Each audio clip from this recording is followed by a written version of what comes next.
పేదవాడి పక్షాన నిలబడతాం, ప్రజా గొంతుకై నినదిస్తాం. వాయిస్ ఆఫ్ వాయిస్లెస్, తెలుగువారి మనస్సాక్షి సాక్షి టీవీ. సాక్షి టీవీ ప్రసారాల కోసం మీ స్థానిక కేబుల్ ఆపరేటర్ను వెంటనే సంప్రదించండి. మెగాస్టార్ చిరంజీవి నటిస్తున్న సోషియో ఫ్యాంటసీ మూవీ విశ్వంభర విడుదలపై సంచలన నిర్ణయం తీసుకున్నారు. ఈ ఏడాది సంక్రాంతి నుంచి ఇదిగో అదిగో అంటూ వస్తున్న ఈ మూవీని వచ్చే వేసవిలో ప్రేక్షకుల ముందుకు తీసుకొస్తామని ప్రకటించారు. ఈ విషయాన్ని మెగాస్టారే స్వయంగా వెల్లడించారు. తన పుట్టినరోజుకు ఒకరోజు ముందు చిత్ర బృందం విడుదల చేసిన ఓ ప్రత్యేక వీడియో ద్వారా చిరంజీవి ఈ వివరాలను అభిమానులతో పంచుకున్నారు. సినిమా ఆలస్యం కావడంపై చాలా మందిలో అనుమానాలున్నాయని, వాటిని నివృత్తి చేయడానికే ఈ వీడియో చేస్తున్నట్లు చిరంజీవి తెలిపారు.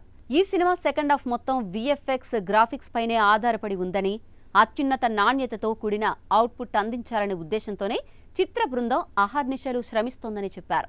ఈ భారీ గ్రాఫిక్స్ పనుల వల్లే సినిమా ఆలస్యమవుతోందని వివరించారు. విశ్వంభర ఒక అద్భుతమైన చందమామ కథ లాంటిదని, ఇది పిల్లలతో పాటు ప్రతి పెద్దవారిలో ఉండే చిన్న పిల్లాడిని కూడా ఎంతగానో అలరిస్తుందని చిరు భరోసా ఇచ్చారు. పిల్లలకు వేసవి సెలవులంటే చాలా ఇష్టమని, అందుకే వారిని దృష్టిలో ఉంచుకుని 2026 వేసవిలో సినిమాను విడుదల చేయాలని నిర్ణయించినట్లు ఆయన పేర్కొన్నారు.